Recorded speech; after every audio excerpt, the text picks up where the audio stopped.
사람이 누군가를 믿고 따른다고 하는 것은 결코 쉬운 일이 아닙니다. 왜냐하면 부패한 인간의 본성에 불신이라고 하는 것이 담겨 있기 때문에 그렇습니다. 에덴 동산의 아담과 하와를 보시면 이들이 범죄하기 전에는 불신이라고 하는 것이 1도 없었어요. 그래서 창세기 2장 23절 말씀을 보면 하나님이 하와를 만들어서 아담에게 이끌어 주실 때 아담이 한 말입니다. 아담이 이르되 이는 내 뼈 중에 뼈요 살 중에 살이라. 이 무슨 말입니까? 거리감이 전혀 없고 너가 나고 나가 너다, 그런 이야기죠. 이 틈이 없어요. 여기는 불신이 자리할 여유가 전혀 없는 거지요. 그래서 아담은 그 하와를 보면서 이는 내 뼈 중에 뼈요 살 중에 살이라. 이것은 하와가 아담에게서 취하여 만들어졌기 때문에 표현하는 말이기도 하지만 이 둘 사이에는 전혀 거리감이나 어색함이나 불신이나 이런 것이 없었다는 이야기입니다. 그래서 이들이 에덴 동산에서 두 사람이 벌거벗고 살았지만 서로에 대해서 허물을 찾지 않을 만큼 이들의 관계는 그렇게 아름다운 관계였습니다. 창세기 2장 25절 말씀을 보면 아담과 그의 아내 두 사람이 벌거벗었으나 부끄러워하지 아니하니라. 이런 관계였는데 이들 속에 죄가 들어오고 이들이 죄를 범하고 나니까 이 관계가 어떻게 바뀌어지느냐. 창세기 3장 11절 12절 말씀을 보면 하나님께서 이렇게 물어요. 그들이 범죄한 것에 대해서 누가 너의 벗었음을 네게 알렸느냐? 내가 네게 먹지 말라 명한 그 나무의 열매를 네가 먹었느냐? 아담이 이르되 하나님이 주셔서 나와 함께 있게 하신 여자 그가 그 나무 열매를 내게 주므로 내가 먹었나이다. 여러분, 이 표현 속에 이들이 한 몸됨을 우리가 느낄 수 없지요. 너는 너고 나는 나고 너 때문에 내가 이 지경이 되었고 지금 그 범죄한 상황에서 그 책임에 대하여 발을 빼고 있는 아담의 모습을 볼 수 있습니다. 이것은 아담과 하와 사이에 신뢰가 깨어졌고 이제 불신이 자리 잡았다라는 것을 우리에게 보여주는 표현입니다. 그런데 이 불신은 두 가지의 불신이에요. 하나는 하나님에 대한 불신입니다. 하나님이 내게 주셔서 나로 하여금 살게 한 여자라고 하는 이 표현은 하나님이 이 여자를 내게 붙여줘서 그러지 않았습니까? 하나님이 그 하와를 끌어다 줄 때는 하나님 땡큐 so much 그랬어요. 이 여자가 내 살 중에 살이요 뼈 중에 뼈요 그랬던 이 아담이 하나님을 향하여서 지금 원망하고 있습니다. 이 원망은 하나님에 대한 불신이에요. 하나님이 내게 붙여준 이 여자 때문입니다 라고 하면서 아담과 자신을 분리시켜버리고 그리고 자기의 책임을 아담에게 전가하는 모습을 볼 수 있지 않습니까? 이 범죄한 인생에는 이런 불신이라고 하는 이 부패한 본성이 담겨져 있어요.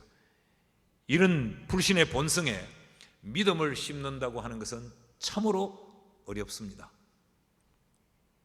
오늘 본문은 바로 이런 내용의 말씀을 우리에게 가르치는데 믿음을 갖는다고 하는 것이 얼마나 어려운가, 또 믿음이라고 하는 것은 도대체 무엇인가, 이런 것들을 우리에게 가르쳐 줍니다. 오늘 본문에 어떤 사람들이 등장을 하고 있는가 하면 24절 25절 말씀에 보면 무리라고 표현되어져 있는데 무리가 거기서 예수도 안 계시고 제자들도 없음을 보고 곧 배들을 타고 예수를 찾으러 가버나움으로 가서 바다 건너편에서 만나 랍비여 언제 여기 오셨나이까 하니, 이 무리는 어떤 무리냐? 예수님께서 베세다 들판에서 오병이어의 기적을 행할 때 그 기적의 현장을 목도한 사람들이죠. 그래서 이들이 그날 밤 예수님은 제자들을 먼저 바다 건너 가버나움으로 보내시고 주님은 산에 올라가 기도하시지 않았습니까? 기도하는 중에 바다를 항해하던 제자들이 풍랑을 만나 사투를 부리는 것을 주님이 보시고 주님이 그 바다 한가운데로 걸어가셔서 그들을 풍랑에서 건지시고 가버나움으로 건너가셨습니다. 자, 오병이어의 기적을 본 이들이 날이 밝고 다시 예수를 찾습니다. 그런데 제자들도 흔적이 없고 예수도 어디에 계시는지 알 수가 없어요. 그래서 아마 이 바다를 건너 가버나움으로 제자들과 함께 예수님이 가시지 않았을까라고 하는 추측으로 이들이 배를 타고 가버나움으로 예수님을 찾아갑니다. 근데 성경은 배를 타고 갔다고 말하지 않고 배들을 타고 갔다고 말을 해요. 그런 걸 보면 굉장히 많은 사람들이 탈 수 있는 모든 배들을 동원해서 바다를 건너갔다는 이야기죠. 그 배의 주인이야 자기 배를 타고 자기가 건널 수 있겠지만 그 배를 함께 타자면 어쩌면 뱃삭을 지불했을 수도 있습니다. 뱃삭을 지불하고 그 배를 타고 많은 무리들이 여러 배를 띄워 바다를 건너가는데, 여러분, 이것이 그냥 단순히 바다를 건너 예수님을 찾아가는 것만이 아니고 이들이 건너가고 있는 그 바다가 어떤 바다입니까? 지난밤에 예수님의 제자들에게 풍랑을 만나게 해서 이 사투를 벌리게 만들었던 그 바다예요. 그러니까 오늘도 그 바다에 풍랑이 일어나지 않는다는 보장이 없지요.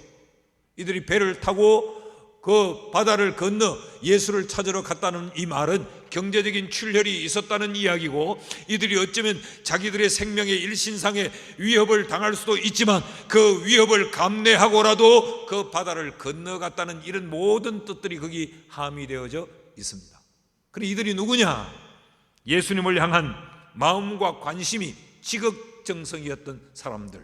그래서 산 넘고 물 건너서 지금 예수를 찾아간 것입니다. 그런데 이렇게 자신을 찾아온 그 무리들을 보시고 그들을 대하는 예수님의 반응이 의외의 반응입니다. 26절 말씀을 우리 같이 한번 읽어보실까요? 시작. 예수께서 대답하여 이르시되 내가 진실로 진실로 너희에게 이르노니 너희가 나를 찾는 것은 표적을 본 까닭이 아니요 떡을 먹고 배부른 까닭이로다. 여러분, 이 말씀의 깊이를 우리가 잘 모른다 할지라도 지금 예수님의 이 말씀을 보면 예수님을 찾아온 이 무리들이 무언가 잘못되었다고 하는 뉘앙스를 담고 있는 말씀을 지금 예수님이 하고 계시지요. 그렇게 목숨의 위협을 감내하고 그들이 백사슬 지불하고 그리고 바다를 건너서까지 예수를 찾아왔다면 그들을 마주하는 예수님은 웰컴, 환영해야 됐어요. 그들의 열심을 칭찬해야 됐어요. 야, 너희들 이렇게까지 내게 관심이 많고 너희들이 이런 열정과 열심을 가지고 있냐, 이렇게 말씀하셔야 될 주님인데 그 상황에서 예수님은 칭찬하지 않고 오히려 핀잔을 하고 계십니다. 왜 그렇게 하셨을까? 이것이 오늘 우리가 들어야 될 설교의 내용입니다. 제가 누차 수없이 강조하는 것 중에 하나가, 여러분, 하나님의 말씀은 의심 없이 믿어야 합니다. 그러나 그 하나님의 말씀을 의심 없이 믿을지라도 왜 이럴까라고 하는 의문은 가지셔야 합니다. 그래야 그 성경이 우리에게 주려고 하는 메시지를 정확하게 얻어낼 수가 있는 거죠. 왜 예수님은 칭찬하고 격려해야 될 그들의 열심에 찬물을 끼얹는 듯한 이런 말씀을 왜 하셨을까라는 이 왜라고 하는 의문을 가지면 이 말씀이 우리에게 주려고 하는 메시지가 조금씩 선명하게 드러나게 됩니다. 그 이유가 뭐냐? 26절 말씀을 다시 보면 그 이유를 여기 담고 있어요. 예수께서 대답하여 이르시되 내가 진실로 진실로 너희에게 이르노니 너희가 나를 찾아온 것은, 너희가 이렇게 열심을 가지고 나를 찾아온 것은, 너희가 나에 대하여 이렇게 열정을 가진 것은, 이렇게 너희들이 내게 열정적으로 대시하는 것은 표적을 본 까닭이 아니요 떡을 먹고 배부른 까닭이로다. 무슨 이야기입니까? 예수를 찾아온 그들의 열심의 목적이 잘못되었다는 이야기입니다. 그들이 지금 무슨 목적으로 이렇게 열심을 냈느냐? 그들의 열심이 향하는 곳이 어디며 그들의 열심이 지향하는 바가 뭐냐? 표적이 아니고 떡이다 라고 지금 예수님이 말씀하고 있는 것이죠. 이게 좀 잘못됐다는 이야기입니다. 자, 그렇다면 주님이 그들에게 원하시는 건 뭔가? 여러분, 오늘 교회는 성도들에게 열심을 가르치고 있어요. 그리고 설교자는 늘 성도들에게 열심을 촉구하고 있습니다. 열심히 믿읍시다. 열심히 필요합니다. 열심을 내십시오. 여러분, 우리 스스로도 신앙의 결단을 할 때마다 반드시 따라붙이는 우리의 수식어가 뭐예요? 주여 내가 열심히 믿겠나이다. 이제는 열심히 하겠습니다. 그러지 않습니까? 찬양대회도 늘 열심히 강조되고 있는 것 아닙니까? 열심히 찬양합시다. 빠지지 말고 더 열심을 냅시다. 그런데 왜 예수님은 열심을 낸 이들을 칭찬하지 않고 격려하지 않고 왜 이렇게 말씀을 하셨느냐? 그 열심을 내는 목적이 잘못되었다는 말이죠. 그럼 주님은 주님을 향하여 사람들에게, 주님을 따르는 자들에게, 주님을 믿는 자들에게, 주님에 대하여 관심을 가지고 있는 자들에게 주님은 무엇을 원하시는가? 그렇게 열심을 가지고 찾아온 그들에게 주님이 원하시는 건 무엇이었는가? 그 첫째로 그들에게 관심의 전환을 주님은 요청하고 있는 겁니다. 26절 말씀을 다시 한번 제가 읽습니다. 예수께서 대답하여 이르시되 내가 진실로 진실로 너희에게 이르노니 너희가 나를 찾아서 이렇게 물을 건너 바다를 건너 온 것은 표적을 본 까닭이 아니요 떡을 먹고 배부른 까닭이로다. 그럼 주님의 원함은 뭐예요? 주님은 표적을 본 것 때문에 와야 되지, 떡을 먹고 배부른 것 때문에, 그 떡 때문에 나를 찾아온 것은 너희들의 관심의 초점이 잘못되었다라는 이야기입니다. 그렇다면 표적이 뭐냐? 표적이란 말은 요한복음이 가지고 있는 특별한 독특함이에요. 마태, 마가, 누가복음에는 이런 예수님으로 말미암아 행해지는 그런 놀라운 역사들을 기적으로 기술해 놓고 있어요. 기적. 그렇게 이 기적으로 기술하면서 이 두나마이트, 다이나마이트, 예수님의 그 능력의 어마어마함, 이것들을 드러내요. 그런데 유독 이 요한은 예수님의 그 기적의 사건들을 다루면서 기적이라고 말하지 않고 표적이라고 말합니다. 표적이라는 말은 세메이온이라는 단어를 쓰고 있는데, 이 세메이온이라는 이 단어를 영어화하면 사인이라는 이야기입니다. 사인. 사실 고대 언어들을 공부하면 이게 다 영어, 불어, 이게 다 이렇게 어근이 다 같이 맞아 들어가요. 사인은 뭡니까? 사인이라고 하는 것은 무언가를 지칭하고 무언가를 드러내기 위한 어떤 의미를 담고 있는 것이 사인이죠. 예를 들어 보면 우리는 늘 반야월 교회를 오니까 우리 교회 표지판을 찾지 않고 그냥 운전을 해서 옵니다. 그러나 우리 교회를 처음 찾아오는 사람들은 반야월 교회 표지판을 보고 찾아오죠. 그 표지판이 사인보드, 그게 바로 사인, 표적 세메이온이라는 거예요. 그런데 거기 반야월 교회라고 쓰여져 있지만 그것이 반야월 교회는 아니죠. 반야월 교회를 가르치기 위한 표지판이듯이, 이게 표적의 의미라는 겁니다. 예수님이 여러 기적들을 행했지만 그 기적 자체가 초점이 아니고 그 기적을 통하여서 무언가를 우리에게 가르치고 드러내고 지시하는 그 의미를 담고 있는 것, 그것이 표적이라는 거예요. 그러니까 표적은 현상보다, 드러난 현상보다 그 현상 속에 담겨진 의미를 강조하는 것이 표적이에요. 그 기적 속에 어떤 의미를 담고 있는 것, 그것이 바로 표적이라고 하는 이 말의 의미입니다. 그러니까 기적은 뭐예요? 우리 눈앞에 보여지는 그 기적의 현상들은 뭐예요? 이것은 의미를 우리에게 전달하기 위한 수단이지 그 기적 자체가 목적은 아니라는 이야기입니다. 지금 이 말씀은 오병이어의 기적을 배경으로 하고 있습니다. 그 오병이어에 예수님이 기적을 일으켜 많은 떡을 만들어 사람들이 먹게 했죠. 그 떡은 뭐예요? 기적의 중심이죠. 기적 사건입니다. 떡은 눈에 보여지는 현상이에요. 그런데 이것이 기적일 때는 그 현상에 집중하면 되지만 이걸 표적이라고 말하면 떡이 아니고 그 떡을 통하여서 우리에게 가르치고 드러내려고 하는 또 다른 의미가 초점인 것이죠.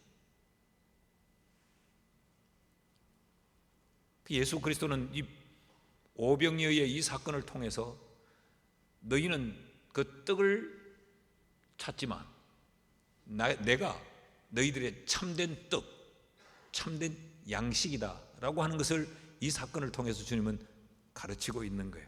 근데 지금 이 무리들은 그 의미는 관심이 없어요. 그저 그 떡을 얻어먹는 것, 그 떡으로 내 배를 불리는 것, 이것이 그들의 관심이었어요. 그래서 이들은 열심을 쏟아붓습니다. 배들을 띄웁니다. 바다를 건너옵니다. 배삭도 기꺼이 지불합니다. 주님은 그것은 너희의 열심이다마는 믿음과는 상관이 없어 라고 지금 말하고 있는 거죠. 그 무리들에게 이 말씀이 얼마나 충격이었겠습니까? 그렇게 예수님인 너희들의 그 열심이 예수를 향한 열심이어야 되는데 너희들의 그 열심은 예수에는 관심이 없고 예수로 말미암아 너희가 얻어먹고 배부르게 될 그 떡에만 관심을 갖고 있으니 이것은 믿음이 아니야. 그러므로 내가 너희에게 말하고 싶은 것은 너희의 관심이 예수에게로, 떡을 관심하고 있던 너희의 관심이 예수에게로 관심의 전환이 일어나야 해 라고 하는 것이 예수님의 가르침이에요. 그러므로 여러분, 믿는다라고 하는 것은 관심의 전환을 이야기합니다. 예수 알지 못할 때는 온통 세상 것이 관심이었어요. 눈에 보이는 것들이 관심이었습니다. 그래서 눈에 보이는 명품이 관심이었고, 눈에 보이는 고대광실 큰 집이 관심이었고, 눈에 보이는 차량이 관심이었고, 눈에 보이는 은행에 내 잔고가 관심이었어요. 사치와 향락과 이 인생의 즐거움들이 관심이었는데 예수를 믿음으로 그 관심이 예수에게로 옮겨져 버리는 겁니다. 천국이 관심이 되는 겁니다. 영원한 삶이 관심이 되는 겁니다. 구원이 관심이 되는 겁니다. 그게 믿음이에요.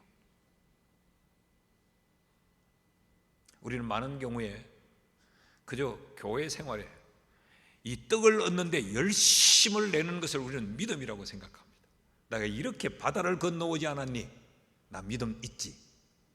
내 배삭을 기꺼이 지불하고 내가 위험을 감수하고라도 가버나움까지 달려오지 않았니? 나 믿음 대단하지. 근데 예수님은 그건 네 열심이지 믿음은 아니야. 왜 이게 믿음이 아니오? 네 관심이 어디 있는지를 봐. 떡인지 표적인지 예수인지 너 배부름인지, 이 말씀을 지금 하고 있는 겁니다.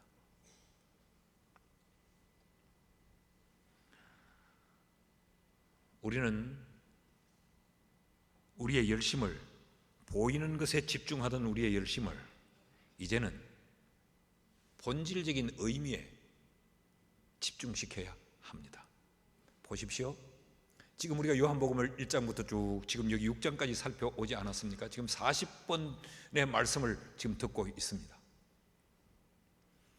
예수님의 첫 번째 표적은 가나 혼인잔치집에서 물로 포도주를 만든 사건입니다.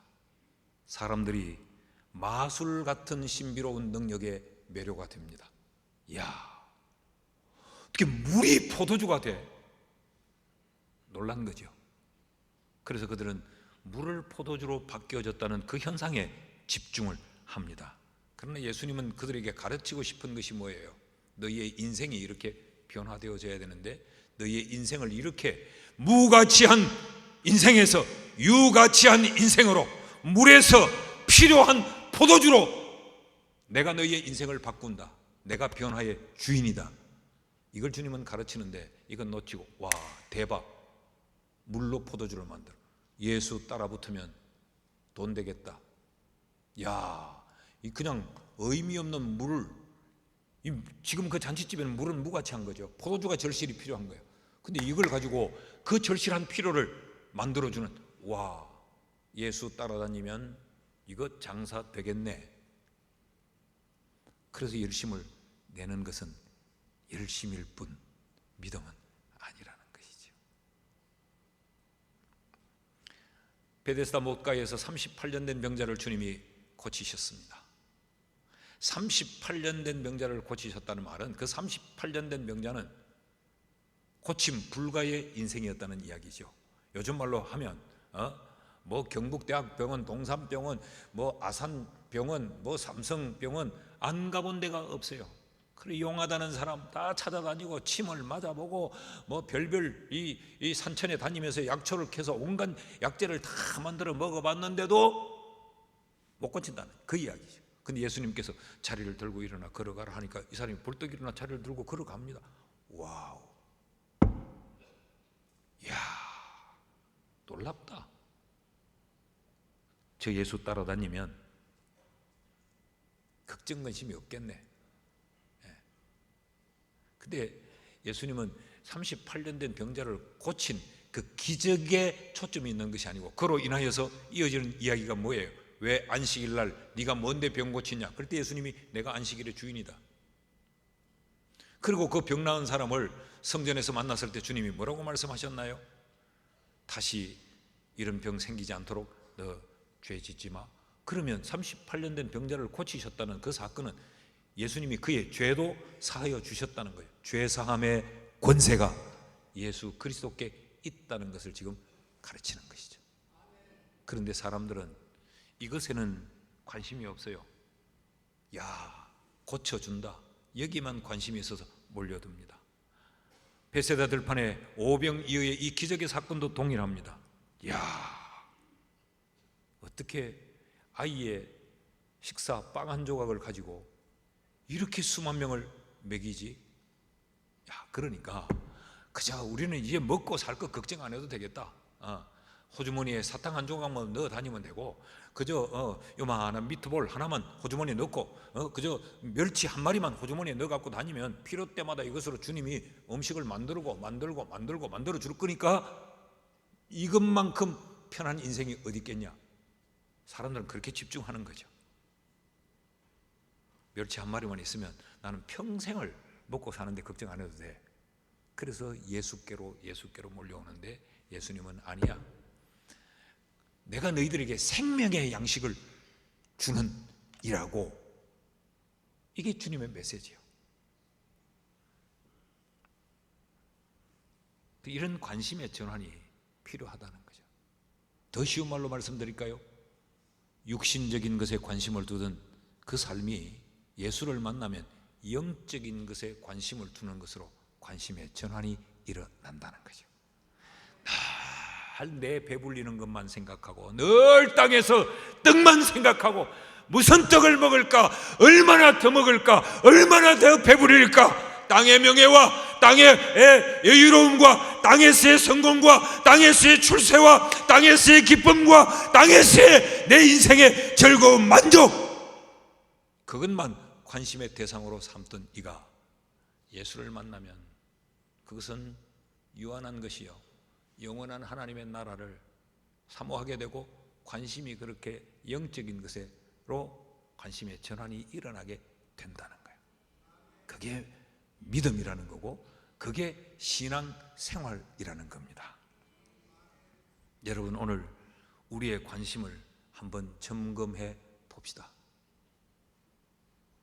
내 신앙의 초점과 내 신앙의 이유와 내 신앙의 목적이 어디에 관심을 두고 있습니까?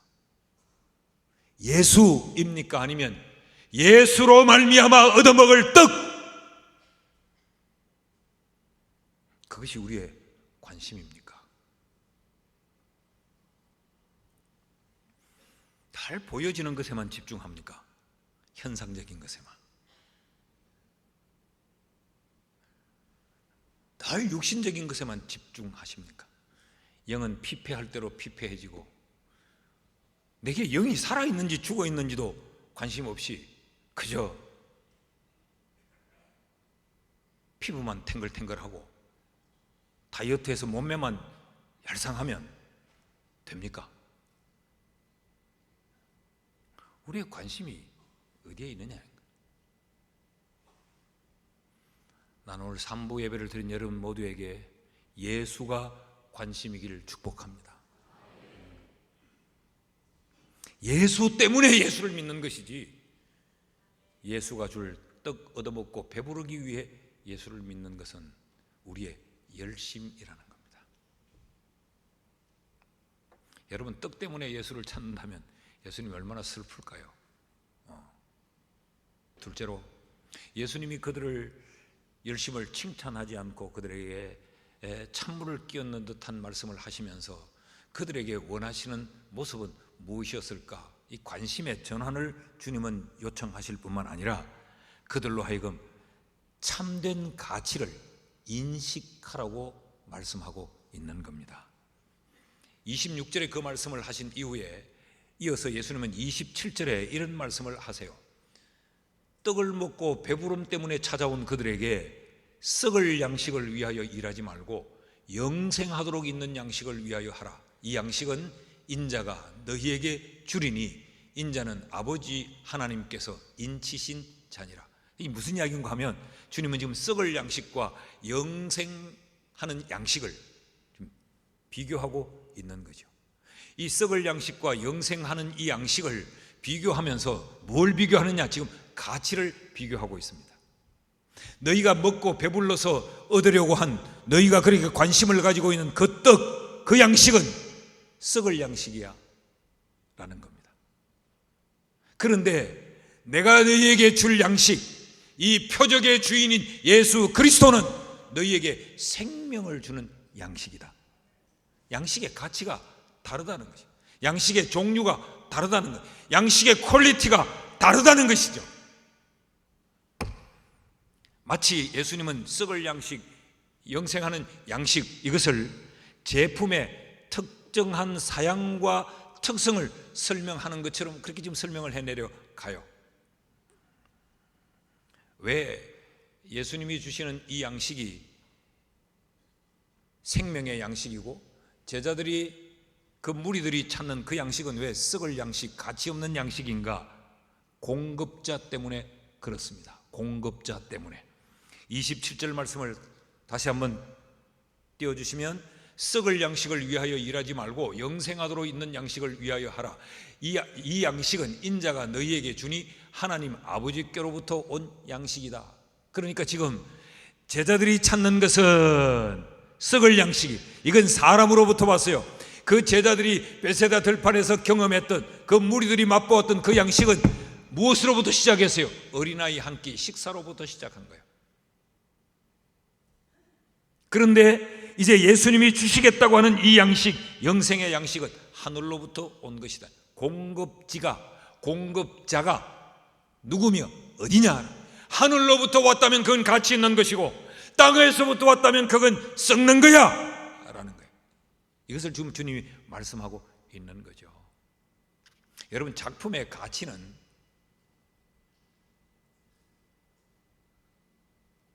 그 작품의 재료보다도 누가 만들었느냐, 작자 때문에 작품의 가치가 결정됩니다. 가치를 결정하는 또 하나의 기준을 주님이 말씀해요. 이 공급자 때문이기도 하지만 효능 때문이라고 이야기합니다. 효과. 이게 얼마나 효능이 있느냐, 그것 때문에 가치가 매겨지는 것이죠. 26절을 보시면 예수께서 대답하시되 내가 진실로 진실로 너희에게 이르노니 너희가 나를 찾는 것은 떡을 먹고 배부름 까닭이다. 그러니까 지금 이들이 찾는 양식은 육신의 배부름 때문이에요. 육신의 배부름. 그리고 육신의 배부름은 여러분 영원하지 않죠. 배가 지금 부르지만 때가 되면 또 배가 고픈 거예요. 그 영원하지 않아요. 그런데 그러니까 잠깐 배를 불려준, 육신의 배를 불려줄 효능밖에 없어요. 그런데 주님이 주시는 생명의 양식은 생명을 우리에게 준다고 말합니다. 33절 말씀을 보십시오. 하나님의 떡은 하늘에서 내려 세상에 생명을 주는 것이니라. 믿으십니까? 아버지로부터 우리에게 주어지는 것은 우리에게 생명을 주기 때문에 이것이 가치 있다는 거예요. 세상의 그 어떤 것보다도 아무리 귀한 것일지라도 땅의 것은 우리의 육신의 배를 불리는 것, 내 눈을 기쁘게 잠깐 해주는 것, 잠깐 허세를 부리게 만들어주는 것, 그것뿐인데 아버지로부터 우리에게 주어지는 것은 생명을 가져다 주는 이런 효과, 이런 효능이 있다는 거예요. 셋째, 또 하나 가치를 결정하는 건 공급자 때문이고 효능, 효과 때문일 뿐만 아니라 그 효능의 유효함 때문입니다. 쉽게 말하면 유통기한 때문이에요. 예수님이 주시는 이 양식은 유통기한이 없어요. 한 번이면 영원합니다. 35절 말씀을 같이 읽습니다. 시작. 예수께서 이르시되 나는 생명의 떡이니 내게 오는 자는 결코 줄이지 아니할 터이요 나를 믿는 자는 영원히 목마르지 아니하리라. 이것이 가치 있는 거예요. 영원히 목마르지 않습니다. 한 방이면 된다. 한 번이면 된다. 요한복음 4장에서도 우리는 예수님께서 수가성 우물가에서 사마리아 여인과 대화를 나누었죠. 물 가지고 대화를 나누었죠. 우물물이냐 뭐 마시면 어떠냐 이 대화를 나누면서 주님이 뭐라고 말씀하세요? 4장 13절 14절 말씀을 보면 예수께서 대답하여 이르시되 이 네가 물 들어온 이 우물, 이 물이 네게 네 생명을 지켜준다고 생각하는 내 양식인 이 물은 마시는 자마다 다시 목마르다. 그러나 내가 주는 물은 마시는 자는 영원히 목마르지 아니하리니 내가 주는 물은 그 속에서 영생하도록 솟아나는 샘물이 되리라. 이 영원함 때문에 가치가 결정되는 거예요. 여러분, 우리가 열심 내면서 우리의 인생을 살아가는 것이 이 영원한 가치를 가진 것입니까? 아니면 썩어 없어질 가치를 가진 것입니까? 무엇에 우리가 그렇게 열심을 냅니까? 어디에 우리의 인생의 에너지를 쏟아붓습니까? 무엇이 내 인생의 목표입니까?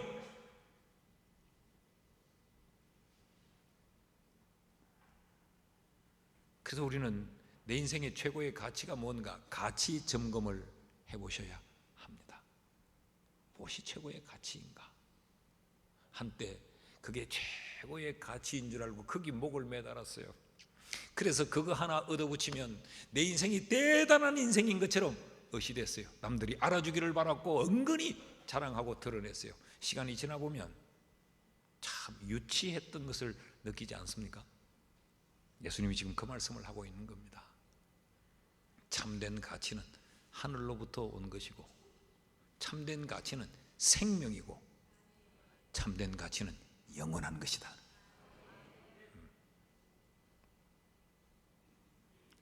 바울을 보십시오. 예수가 참된 가치임을 인식하고 난 이후 바울이 어떤 고백을 하느냐 하면 빌립보서 3장 7절에서 8절입니다. 같이 읽어요. 시작. 그러나 무엇이든지 내게 유익하던 것을 내가 그리스도를 위하여 다 해로 여길 뿐더러 또한 모든 것을 해로 여김은 내 주 그리스도 예수를 아는 지식이 가장 고상하기 때문이라. 내가 그를 위하여 모든 것을 잃어버리고 배설물로 여김은 그리스도를 얻기 위함이라. 예수가 최고의 가치라는 것을 발견하고 나니까 다 시시하더라. 예. 자식이 효도 여행을 보내줘서 제주도를 갔다 온 할머니가 그게 자랑이 하고 싶어서 미치는 거예요. 경로당에 가서 막 자랑을 합니다. 제주도 갔더니 폭포, 천지연 폭포, 천재연 폭포 너무너무 좋더라. 니네들은 가봤냐? 이게 막 자랑하고 싶어 죽는 거예요. 여러분, 우리도 그렇지 않은가요? 뭘 하면 자랑하고 싶어가지고 막 하잖아. 안 하는 척하면서 하잖아. 그런데 다른 할머니들이 다 부러워합니다. 아이고 며느리 잘 봤네. 아이고 당신은 복도 많네. 그런데 할머니 한 분이 아무 리액션도 보이지 반응도 보이지 않고 혼자 앉아서 그냥 뜨개질만 이렇게 하고. 여러분, 우리가 자랑할 때 와 해줘야 신이 나는데 가만히 뜨개질만 기분 더럽잖아요. 그러니까 봐라 반야월대기 닌 제주도 가봤나? 폭포 봤나? 그래 이 할머니가 바느질 하던 걸 떡 놓고 돌아앉아서 나는 우리 며느리가 미국 보내줘서 나이아가라 폭포를 보고 왔다. 뭐 나는 잘 모르겠는데 거기 세계에서 3대 폭포 중에 하나라 카대. 그러니까 제주도 갔다 온 할머니를 부러워했던 할머니들이 일제히 존경의 대상을 바꿔버립니다. 나야가라 본 할머니 보고 어떻더노, 폭포가 어떻더노, 어떻더노, 얼마나 크더노. 아이고 나를 봐라, 안 젊어졌나. 가서 나이야 가라 해가지고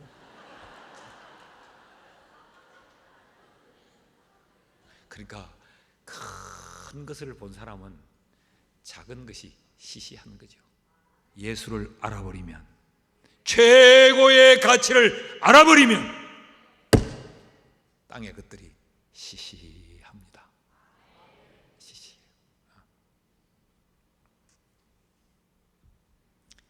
바울이 그래서 그 인생의 목표를 어떻게 정하는지를 보실래요? 빌립보서 3장 14절입니다. 표대를 향하여 그리스도 예수 안에서 하나님이 위에서 부르신 부름의 상을 위하여 달려가노라. 그 가치를 향해서, 하늘을 향해서 예수를 주목하며 예수가 주는 상을 얻기 위해 나는 다름질한다라고 말하고 있습니다. 여러분에게도 이런 분명한 가치의 발견, 가치의 인식이 있어지기를 주의 이름으로 축원합니다. 셋째로, 예수님은 그렇게 열심을 품고 찾아온 그들에게 이 열심으로 믿음을 대체할 수 없다. 내가 너희들에게 원하는 것은 나와 온전한 연합이 이루어져야 한다라고 말씀을 하세요. 자, 지금 예수님이 우리가 읽기는 22절에서 27절까지 읽었지만 이 말씀이 6장 전체로 쭉 흘러가는 말씀인데 굉장히 주제가 무겁고 굉장히 중요한 말씀을 계속해요. 22절에 말씀이 쭉 시작되면서 26절에 주님이 뭐라고 말씀하세요? 내가 진실로 진실로 네게 이르노니. 예수님의 말씀이 다 중요하지만 예수님은 특별히 자신의 말씀 가운데 사람들의 주의를 환기시키고 이목을 집중시켜서 그들의 마음에 깊이 새겨 놓을 말씀을 할 때마다 하시는 표현이 내가 진실로 진실로 네게 이르노니. 아멘 아멘 레고 수이. 그러니까 이 말씀은 굉장히 중요한 말씀을 지금 하고 계신다는 거예요. 그런데 이 말씀이 굉장히 무거운 말씀입니다. 이런 말씀을 예수님이 그 육의 배부름을 위하여 떡 때문에 찾아온 그들에게 예수님은 이 육신의 떡은 썩을 양식이지만 내가 참된 떡이라고 지금 말씀을 하지 않습니까? 그러니까 이 군중들은 이해가 안 되는 거예요. 어떻게 사람이 떡이 되냐? 그런데 51절 말씀을 보십시오. 주님은 더 깊은 말씀을 합니다. 나는 하늘에서 내려온 살아있는 떡이다. 사람이 이 떡을 먹으면 영생하리라. 내가 줄 떡은 곧 세상의 생명을 위한 내 살이니라. 아니, 자신이 떡이라고 하더니 그 떡을 먹어야 된다고 말하더니 그 떡을 먹는 것은 내 살을 먹는 것이라고 말을 해요. 여러분 이해가 되십니까? 그러자 그렇게 열심을 품고 찾아왔던 이들이 지금 혼란스럽습니다. 52절 말씀을 보면 그러므로 유대인들이 서로 다투어 이르되 이 사람이 어찌 능히 자기 살을 우리에게 주어 먹겠느냐. 이게 무슨 소리냐 도대체 이게. 자기가 떡이라니, 자기를 먹어야 된다니, 자기의 살을 우리가 먹어야 된다. 이게 도대체 뭐냐 이게. 사람들의 멘탈에 갈등이 막 일어나는 거죠. 그러면 주님이 그점에서 멈추어야 하시는데 주님은 더 직설적이고 더 깊은 말씀으로 말씀을 이어가세요. 54절 55절 말씀을 보면 내 살을 먹고 내 피를 마시는 자는 영생을 가졌고 마지막 날에 내가 그를 다시 살리리니 내 살은 참된 양식이요 내 피는 참된 음료로다. 날 먹어야 된다. 나를 먹어야 된다라고 말씀을 하세요. 그러면서 나를 먹어야 내 안에 거하게 된다라고 말씀을 합니다. 56절에서 58절 말씀을 보십시오. 내 살을 먹고 내 피를 마시는 자는 내 안에 거하고. 지금 여기 완전히 드라큘라 흡혈귀, 여기 완전 난장판이에요. 내 살을 먹고 내 피를 마시는 자는 내 안에 거하고 나도 그의 안에 거하나니 살아계신 아버지께서 나를 보내심에 내가 아버지로 말미암아 사는 것 같이 나를 먹는 사람도 나로 말미암아 살리라. 이것은 하늘에서 내려온 떡이니 조상들이 먹고도 죽은 그것과 같지 아니하여 이 떡을 먹는 자는 영원히 살리라. 지금 예수를 먹는다, 예수를 마신다, 예수 안에 거하고 예수가 내 안에 거하는 이 말씀을 이어가시죠. 이것은 온전한 연합을 의미합니다. 주님을 찾아온 그들에게 요구하는 것이 뭐냐? 그냥 떡을 위하여 열심을 내는 것을 원하는 것이 아니고 나와 너희의 온전한 연합이 이루어져야 된다라는 말씀을 지금 하고 있는 것이죠. 이 온전한 연합이 이루어져야 내가 너희 안에 거하는 것이 되고 너희가 내 안에 거하는 것이 된다라는 말이죠. 여러분, 이 온전한 연합, 이것이 바로 영생입니다. 우리가 영생을 얻는다고 하는 것이 뭐냐? 영원하신 예수 그리스도와 내가 온전히 연합되는 것, 그것이 바로 영생의 의미예요. 그러면 나는 유한하나 내 안에 계신 예수 때문에 나는 영생적 존재가 되는 것이죠. 나는 유한하나 내가 예수 안에 들어가므로 예수가 영원하시기에 우리가 영원한 것이죠. 그럼 믿음은 뭐냐? 종교 활동에 열심을 내는 것에서 멈추는 것이 아니고 믿음이란 나와 예수와 온전한 연합을 이루는 것이 믿음이라는 이야기입니다. 지금 예수를 따라온 이 군중들은요, 자신들이 이렇게 막 예수 때문에 바다를 건너오고 배들을 타고 오고 이게 자신들은 믿음이라고 생각해서 아이고 라비요 여기 계셨습니까? 이 말은 무슨 말이에요? 우리가 얼마나 찾았다고요? 우리의 마음이 당신을 향해 이래요. 그런 이야기죠. 근데 예수님은 자신으로 인해서 하나님과의 온전한 연합을 이루어야 되지 이렇게 열심만 가지고 있다고 되는 것은 아니야 라는 말씀을 지금 하고 있는 겁니다. 쉽게 정리를 하면 예수와 연합됨이 없는 신앙의 행위는 신앙이 아니라는 이야기입니다.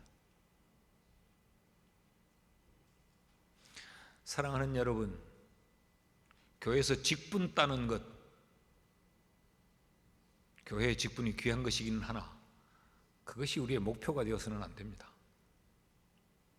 교회에서의 어떤 나의 존재 가치와 위치를 점하는 것 필요한 일이겠지만 그것이 우리의 열심의 이유가 되어서는 안 됩니다. 교회 몰 찬양대 하는 것 귀한 일이지요. 교회 온 사방 뛰어다니면서 교회 위에 일을 하는 것 귀한 일입니다. 근데 거기에서 멈추는 열심은 주님과 상관 있는 믿음은 아닙니다. 예수와의 온전한 연합이 필요합니다.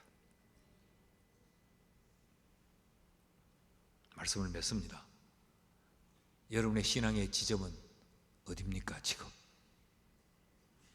예수와 온전히 연합한 상태에 있습니까? 아니면 예수 따로 나 따로 내가 예수 안에 들어가기는 예수가 내 안에 들어오기는 예수는 예수고 나는 나고 그러면 너 왜 예수 따라다녀? 너 왜 예수 예배해? 예수 떡을 줘서 내가 배불리야 주니까. 이렇다면 이건 신앙생활이 아니라는 거죠.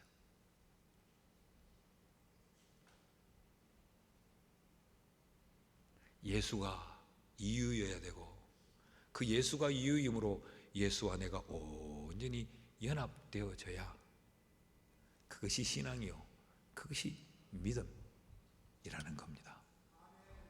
여러분 아직도 세상과 신앙 이 갈림길에서 아직도 머뭇거리고 계십니까?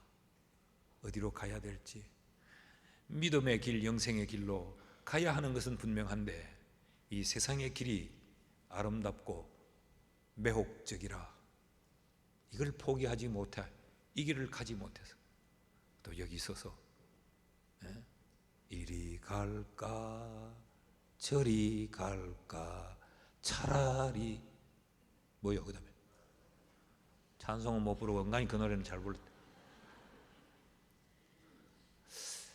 이게 유행가의 한 자락이긴 하지만 우리 현재를 표현하는 곡조인 것 같기도 해요. 누가 봐도 우리를 다 믿는 사람이라고 말하는데 나는 아직도 이 삼각지 로타리에 서 있습니다. 이리 가야 하는 건 맞는데 이 길을 가고 싶어요. 이 미련을 못 버려요. 이 길을 가야 되는데 예수보다 더 좋은 것들이 내 눈에 있다 싶어요. 그래서 이 어디를 가야 될지 머뭇거리고 있다면 오늘 가치에 대한 분명한 인식이 있어야 됩니다. 여러분의 가치가 예배가 맞습니까? 그렇다면 세상의 다른 그 어떤 것 때문에 예배를 포기해서는 안 됩니다. 일 때문에, 돈 때문에, 내 쉼 때문에, 내 즐거움 때문에 예배를 포기해서는 안 돼요. 내가 예수를 믿는다고 고백했으니까, 내 종교가 기독교라고 내가 적었으니까 일주일에 한 번 주일 낮 예배는 드려줘야 그게 예의가 아니겠냐? 아니요. 예배의 가치 때문에 예배해야 됩니다. 체면 때문에, 출석 때문에, 눈치 때문에 하는 것이 아니고 예배의 가치 때문에 예배해야 돼요.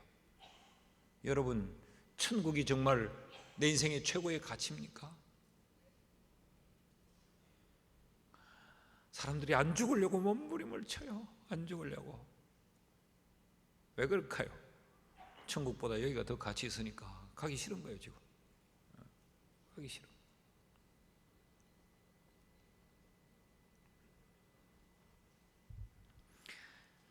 여러분, 땅의 금은 보화보다 천국의 상급이 더 귀하고 더 가치가 있습니까? 여러분에게. 그러면 천국의 상급을 위하여 오늘 우리가 살지 않겠습니까? 그런데 우리에게는 천국의 상급은 보이지 않고 땅의 명예와 땅의 가치만 눈에 보여요.